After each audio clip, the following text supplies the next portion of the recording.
Good afternoon. Welcome everybody to this talk on the year of decision, where we're focusing upon the sign of Aquarius. Just to explain, I started this series. This is Chandra Easton here from StarAstrologyHealing.com. I started this series of talks, when did I start it? May, I think it was. Anyway, so even though we've technically finished 2020, I'm continuing on to finish the sign of the zodiac because I've yet to do Aquarius, Pisces and Aries. So here we are in the beginning of 2020, still esoterically within the year of decision. And the reason for that is that astrologically, the year always starts when the sun goes into Aries. And that's generally the third week of March. Okay, so I'll just let you know what it is I'm covering in this talk. I'm working with esoteric and mundane astrology to help us understand the momentous times that we're living within, how they impact us and what's the best way forward. I'll be speaking a little bit about the sign of Aquarius, the sign of the water bearer, and also very briefly about the age of Aquarius and the which of course governs these times that we live within. I'll speak a little about the three decans of Aquarius and some of the imagery, and I'll move on to look at the three constellations in the sign of the zodiac. I'll explore the meaning of the exoteric and the esoteric keynotes of Aquarius, and I'll focus upon the chart from the Australian perspective for the minute that the sun entered into the sign of Aquarius, and this chart lasts literally for until the sun moves into Pisces, which is on the 19th of February. This talk governs the 20th of January through till the 19th of February 2021. And then I'll finish by reading the Labour, the 11th as it's known, where Hercules, the world disciple, is tasked with the task of cleansing the Augean stables. Okay, so let's begin. Many people make the mistake of thinking that Aquarius is a water sign, and they do this because the symbol for Aquarius is not an animal, but it's a human carrying a pitcher of water and pouring water out. Whereas in fact Aquarius is one of the air signs, and it governs the group focus. And the waters that come forth from the urn, they're the waters of life. You might remember that the zodiac's divided into different segments, and that the sign of Sagittarius is the beginning of the universal signs. So we've had the tests and trials of Sagittarius, and we're currently in the midst of those in Capricorn. And when we get to the 20th of January, we'll be in Aquarius, and the final of the universal signs will be Pisces, and then that completes the wheel. Now, the reason I decided to talk about the age of Aquarius while we're in the sign of Aquarius is because it's the backdrop. It influences everything. We're at the end of a great year, and a great year is when we have 12 ages, and each age lasts 2,155 years. When you have 12 of those, then you get a great year, and a great year is 25,860 years. So we are at the end of a great year. That's as well as the end of the age of Pisces. So we're ending a shorter cycle, 2,000 odd year cycle, and a much larger cycle. And there's been a lot of speculation, a lot of discussion around this, particularly as we approached Christmas time, and there was great visibility of the great conjunction. This is Jupiter and Saturn as they aligned in 0 degrees Aquarius. Some people were referring to this as the Bethlehem star for the age of Aquarius, the age of the heart. And so this is the backdrop. This is the theme that we're in, and here we are in the Aquarian phase. Now, every sign of the zodiac has 3 decans, and that's because there are 30 degrees in every sign of the zodiac, and that 30 is divided into 3 groups of 10. So you could say that the 30 days of the sun moving through any sign is divided into 3 groups of 10, and the first 10 days in the Aquarian phase, or the first decan, is governed by Saturn. That's the old ruler of Aquarius. This is before Uranus was discovered. Saturn's the old ruler. So we could expect in those first 10 days, and this is the 20th to the 30th of January, lots of karmic matters and significant decisions that impact us personally, family-wise, nationally, internationally. The second decan is governed by Mercury.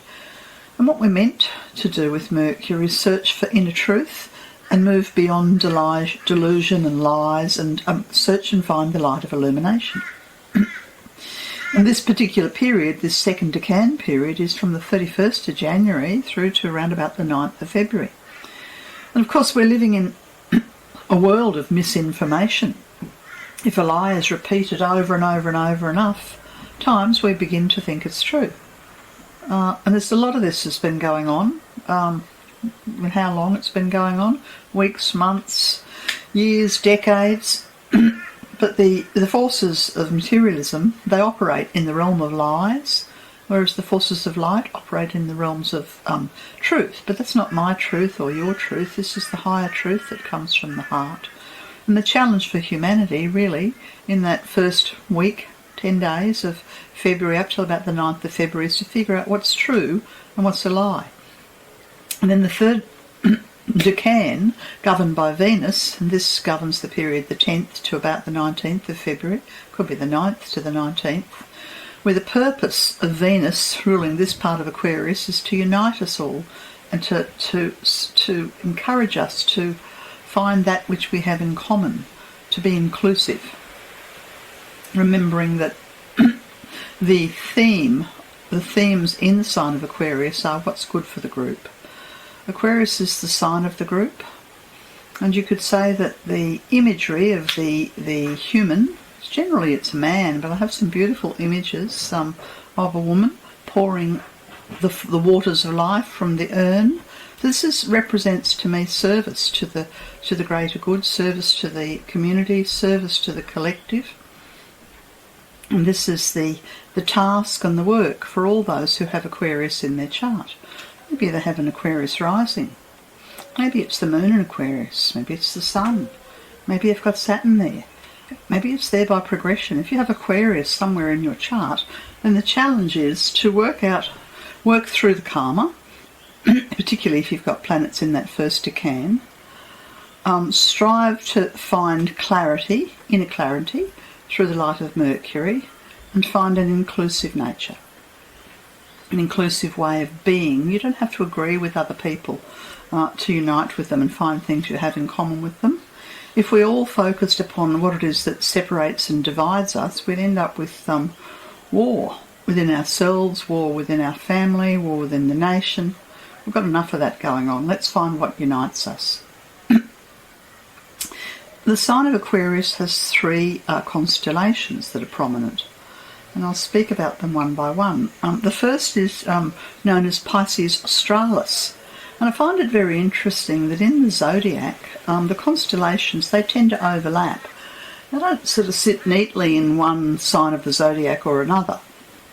And the constellation of Pisces Australis overlaps Aquarius and Pisces. And of course, what happens is that as we grow in consciousness and become better humans, we generally have a capacity for inclusiveness, and our aura becomes more expanded and more able to embrace difference.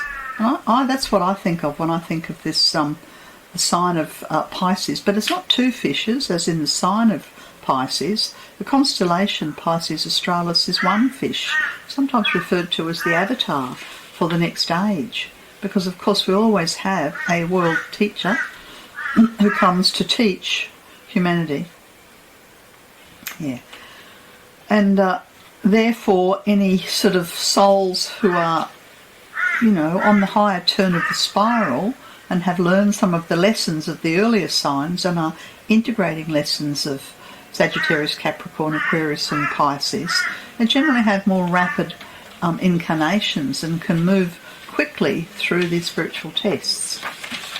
So you could say that as humanity is trying to enter the age of Aquarius, the age of the heart, we're having a fairly rapid push along, and no doubt this is being supported. We are being supported and overshadowed by Avatarius, connected to Pisces Australis. The second of the constellations is Pegasus, and Pegasus represents the higher mind. It represents the Buddhic mind, the intuitional mind, the being able to rise above the lies and the delusions and our own sense of righteousness, what we want to believe, what our opinions are. So those opinions and delusions, they're all the lower vibration of the mind, whereas Pegasus represents the awakened or the intuitive mind. And the third of the constellations associated with Aquarius is Cygnus, the swan. Now I know in the theosophical tradition, Lady Ananda speaks about the swan as a, well, my interpretation is that that the swan represents stability of the emotional and the astral plane. That's hard enough for individuals to manage, never mind humanity as a whole. But it seems to me that if we're going to rise to the highest vibration of Aquarius, we have to find ways of rising above the astral or the emotional. And of course, we've seen all over the televisions in the last few weeks what happens when mob violence and mob emotions are aroused. You know, we get the opposite of the swan. So the swan represents this grace and an eternal peace, I think. It has a first magnitude star within it known as Deneb Aniga. Now, Deneb Aniga represents both the strength and the beauty of the swan, but also the capacity for attack if the swan feels threatened. There's a great deal of beauty, but if you've ever been chased by a swan, you'll know what I'm talking about. You know, they can make a formidable, they're a formidable bird.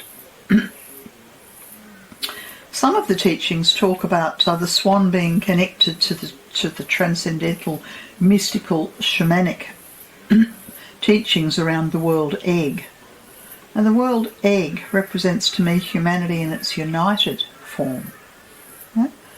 And therefore, if we were able to be united, and I imagine that this is the purpose of the virus, is to remind us that we breathe the same air in and out through our lungs and through the lungs of the world, the Amazon, and that we need to be united, whether it's on the things that we have in common. We live on this planet together. We breathe the same air.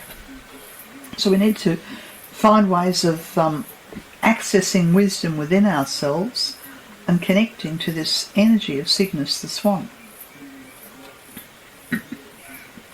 Now the keynotes of Aquarius, the exoteric keynote, the worldly keynote, if we're operating and working with Aquarius from its lowest vibration, and we're working with the fifth ray, you know, we're working with matter, we're working with the concrete mind, we're working with facts and figures, and Saturn is the old ruler.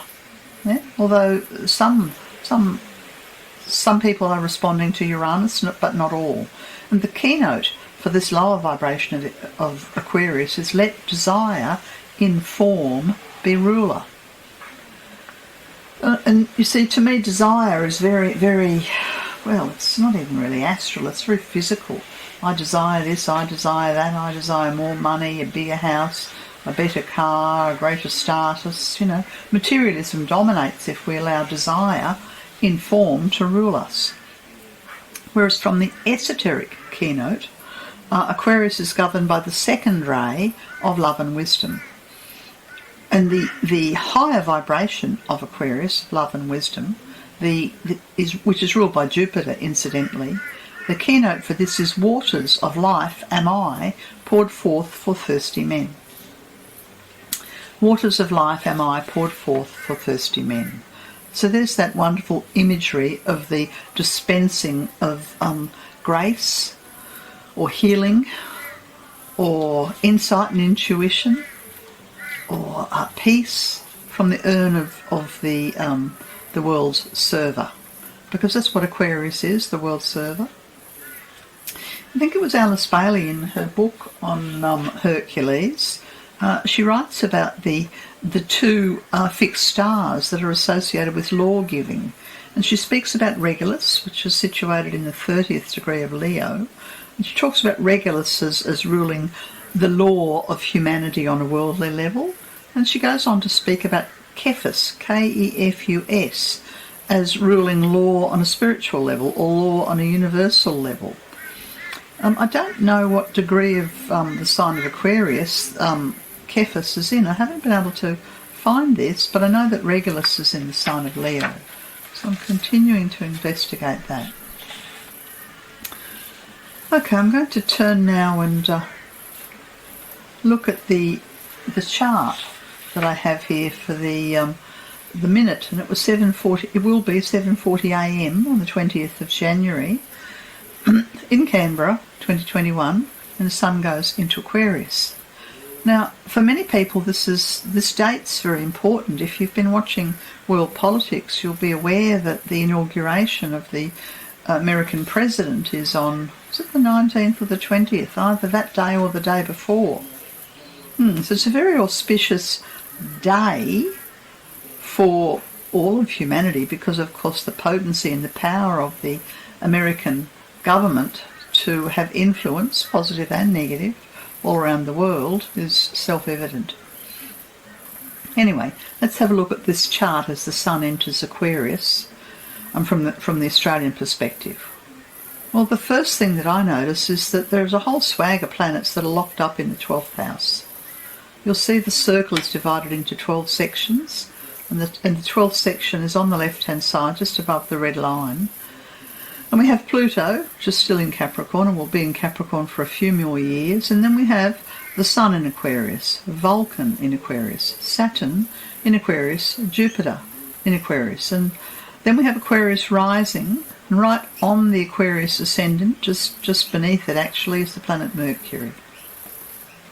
So when you have a whole lot of planets locked up in the house of karma or poor health, well, isn't it kind of self-evident that all around the world, including Australia, there are people who are in lockdown because of a health issue? And astrologically, we'd say this is very karmic. So the virus has a karmic consequences on large groups of people in order to teach us a certain lesson. We know that there's a lesson that we need to learn because Saturn, the old ruler of Aquarius, is in Aquarius and Vulcan's right on top of it. So this is a lesson primarily for ordinary humanity and the spiritual aspirants. Well, could talk for a long time about what those lessons, we could speculate as to what those lessons might be. But a phrase comes to mind to me from the Bible. What is it that Jesus said? Learn to love one another. Love your neighbour as yourself. And I would say we couldn't really do much better than that. If we were going to put it in a nutshell, let's learn to love our neighbours as we love ourselves. Let's forget ourselves and love our neighbours. This would be the solution to many of humanity's woes. We would share food and resources and land. Yes, and so we're back to that inclusive approach, Venus being the ruler of the third decan of Aquarius. So on a personal level, Australians, and no doubt, I've only done the chart for Australia, but many other countries will be experiencing the constrictions and the lockdown because of health matters and the isolation, which is one of the themes that goes with the sign of Aquarius, and hopefully an opportunity for some self-reflection around where do I belong, how is it that I learn to love my neighbour as myself, who is my group, what are the lessons specifically that I have to learn, what is it that I have to rise above within myself, and what's the best way of expanding. And Jupiter's in Aquarius, and see the Jupiter-Saturn conjunction is what we referred to as the Great Conjunction. Some people have been referring to it as the star of this age of the heart, age of Aquarius. Jupiter, the esoteric ruler of Aquarius, is also locked up with the old ruler. It's a bit like having two, what's a good analogy for that? It's sort of like, two aspects of humanity, the dweller that's the ego, and the soul locked up together to work things out. Some kind of reconciliation is needed. We have to sort of face ourselves, face our demons, face our collective karma, face our group shadow, and there's nowhere to run. When you've got 5 planets, 1, 2, 3, 4, 5 planets in the 12th house, there's nowhere to run. Pluto's there too, so we're meant to be distilling and cleansing and releasing, and we can't continue to hold grudges or hold hatred or hold separation or hold cruelty. All of those various tests that Hercules has had, that we have had, basically since the 21st of March 2020, since the year of decision began, we're having to assimilate and learn the lessons and distill and distill and distill and find a point of commonality. Okay, what else can we see in this chart? Venus is sitting in the 14th degree of Capricorn, pretty close to the fixed star Vega. And Vega has an affiliation with cosmic consciousness. So this is a bit like the gods in their heavens, the holy ones, who reside in their realms, who are watching humanity very closely, I think. Yeah? Cosmic consciousness has an eye on us whilst we are locked down and locked up with each other, recognising and attempting to heal the demons within ourselves and the demons within our collective memories and our collective karmic caches, wherever we have stored them. Mercury is just beneath the horizon, conjunct the ascendant. So there's this incredibly strong need for us to see things as they really are, not as we want to see them. We'd love to see things in simple terms, in black or white, right or wrong, good or bad. But the higher vibration of Mercury, remembering that Mercury governs that second decan of Aquarius, connected to Pegasus, on some level in my mind, we need to reach the higher, more Buddhic, more inclusive. Let's just rise above our politics or above our fear or above our prejudices, above our hatred, to find what's best for the whole. Yeah. I think that's what Mercury's asking us as it sits on the Aquarian ascendant. Of course, the difficulty with this is that if we use the rational mind to decide what's good for the common person and for everybody, well, we'll use statistics and we'll get it wrong, because we're using the fifth ray, the ray of logic, whereas we're meant to be rising up to the higher vibration of the Buddhic mind. Yeah, so we can't rely just on facts alone. It's important to realise that Neptune continues to be square the nodes. Neptune has been running basically at least 12 months, I don't know when it started, in a square to the nodes. And it's still sitting there. It's very close to its exactitude here. And so the virus, think of Neptune in its lowest vibration is the virus. Neptune in its highest vibration is cosmic consciousness. Neptune in a high vibration is the capacity for compassion. So we have a compassionate virus coming to teach us that we are spiritual beings having a human experience. That we have, you see, the Neptune square the nodes indicates that humanity are lost. We have forgotten who we are. We've forgotten where we've come from. We've forgotten that we are stardust. We have forgotten so much, and we have been deluded or duped. We've deluded ourselves. We've allowed ourselves to be duped. We've handed over our personal responsibility. We've been blind. We've failed to want to open our eyes and see. We've descended into the miasmas, into illness.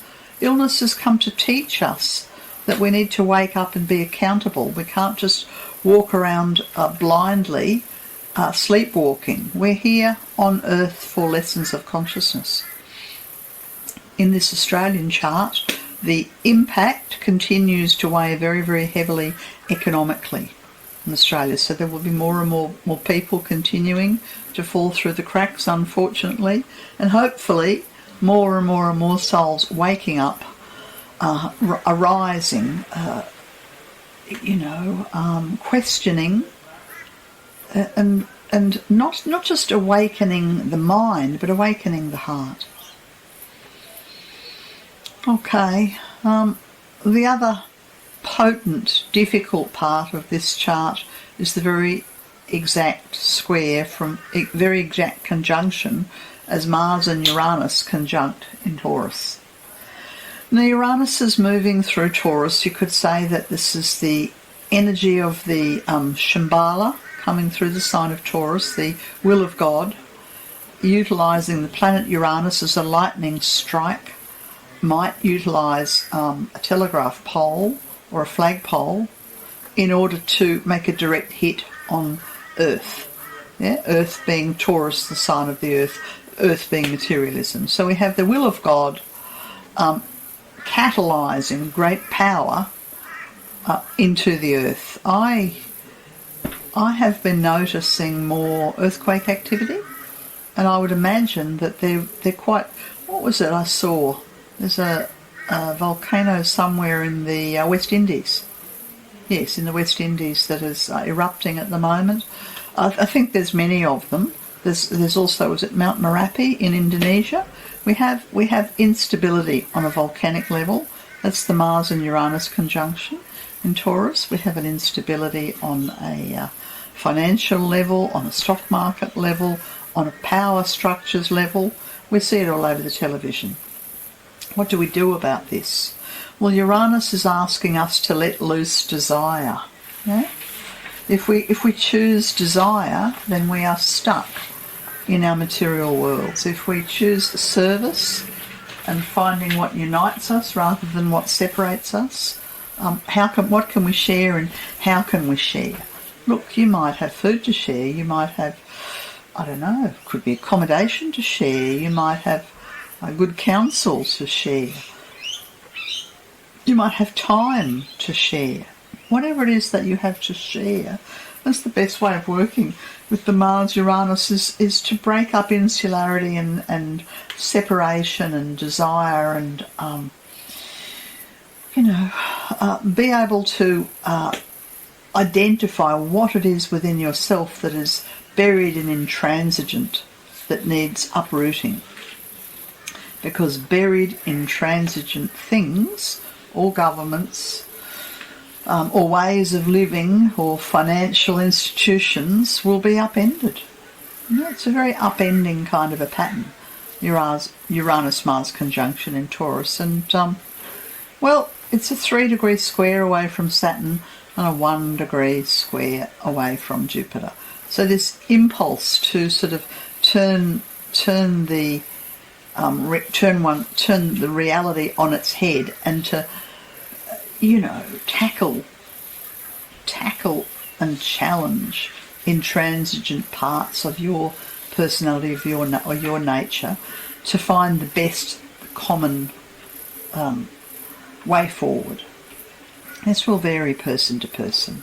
Yeah, we need to, rather than separate along political lines or social lines or medical lines or fear lines, let's unite.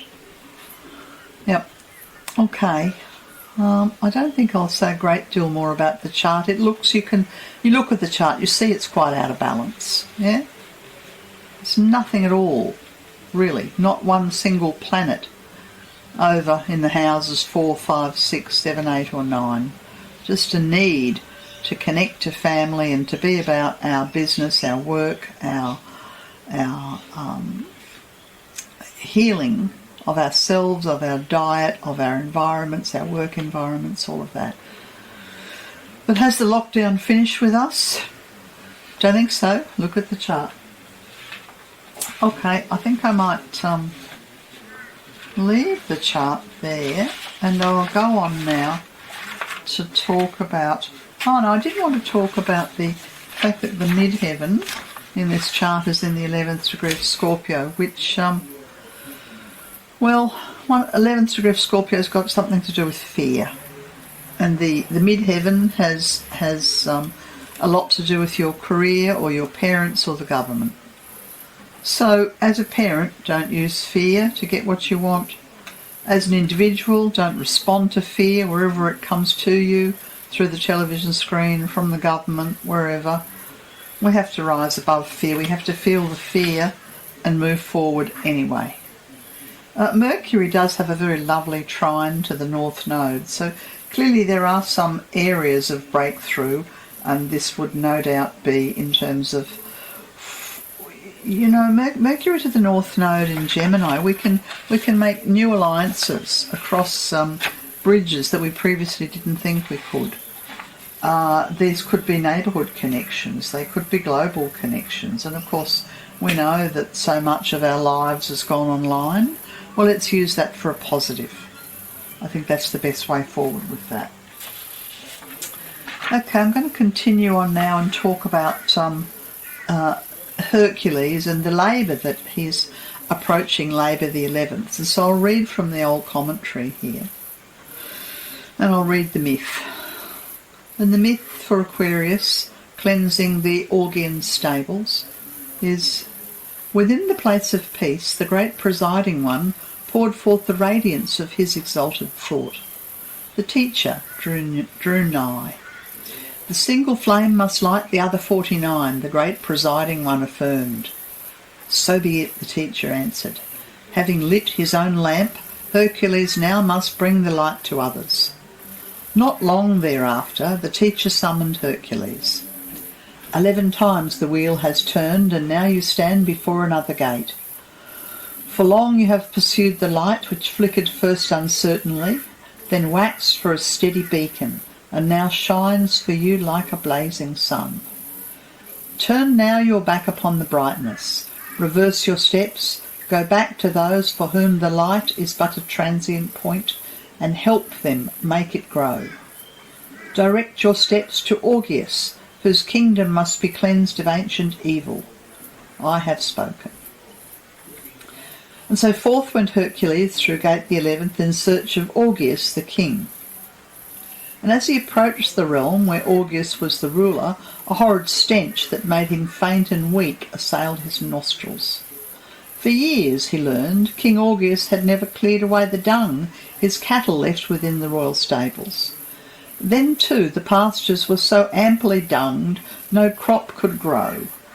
In consequence, a blighting pestilence was sweeping through the land, wreaking havoc with human lives.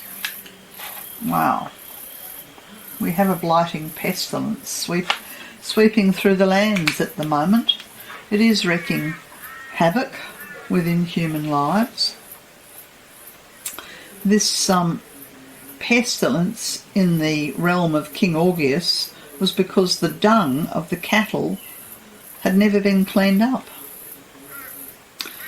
To the palace then went Hercules and sought out Augeas. Informed that Hercules would cleanse the stenchy stables, Augeas displayed distrust and disbelief. You say that you will do this mighty task without reward? The king declared suspiciously.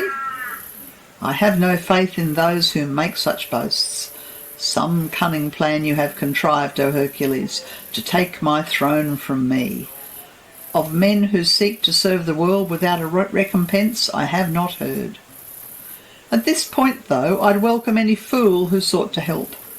But a bargain must be struck, lest I be chided as a foolish king.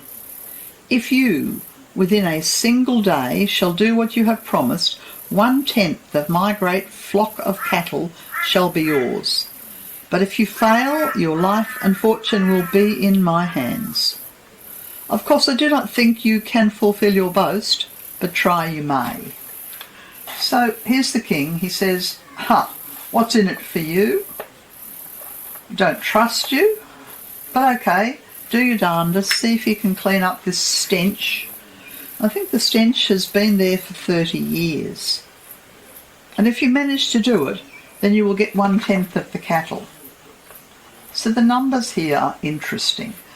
30 is made up of 10 lots of 3. 3 is the number of humanity, of the Holy Spirit. Yeah? It governs gold, the world, matter on some level. So 10 times, 10 is a number of completion, 10 times humanity. So this sounds a bit like the eons. I relate this to the great year, the ending of not only the age of Aquarius, but the age of the great year. And we have filth that has accumulated. Yeah? And we have Hercules, who is the world disciple, becoming the world initiate, has been given the task. He's been laughed at, and his motivation has been called into question.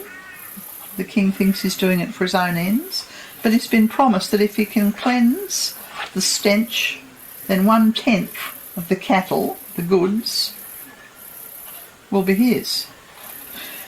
Well, I don't know what 1/10 of humanity's goods would be if enough of us could cleanse the stench that has been there for at least 2,155 years. But I can see lots of parallels. We clearly have a pestilence. Yeah? Let's continue to read the myth. Hercules then left the king. He wandered through the blighted place and saw a cart go by, piled high with dead, the victims of the pestilence. We certainly have carts of the dead, victims of the pestilence. 2 rivers, he observed, the Alpheus and the Peneus, Peneus, Peneus, flowed quietly nearby. Standing on the banks of one, the answer to his problem flashed upon his mind. 2 rivers. With might and main he laboured. By great exertions he succeeded in diverting both these streams from courses they had followed for decades. The Alpheus and the Peneus were made to pour their waters through the dung-filled stables of King Augeas. The rushing torrents swept away the long accumulated filth. The realm was purged of all its fetid murk. Within a single day the task impossible had been performed. So here's a go. Hercules stands on the rivers, on the bank of the river.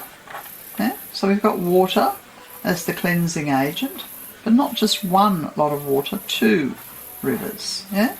So somehow or other there is a pestilence that has been created by humanity through at least 3 cycles, 3 times 10, 30 years.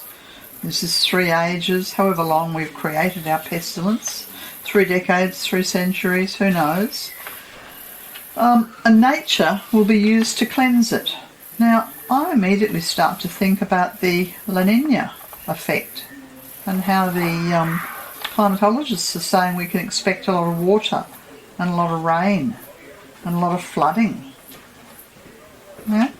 And we've certainly seen a little bit of that just in the last month or so. I think there's been cyclonic activity. I think it's still flooding in North Queensland. We have cyclonic activity out in the Pacific. Yeah? We have rain events predicted. And Hercules, to cleanse this pestilence, yeah, we'll think about it as our pandemic. We need to harness water. Very interesting. And he successfully does it.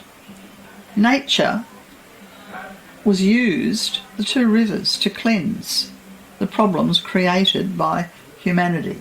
In this myth, it was the cattle.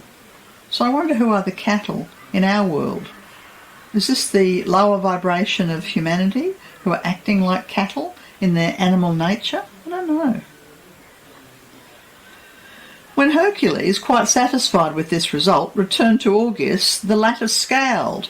"You have succeeded by a trick," King Augeas cried out in rage. "The rivers did the work, not you. It was a ruse to take from me my cattle, a plot against my throne.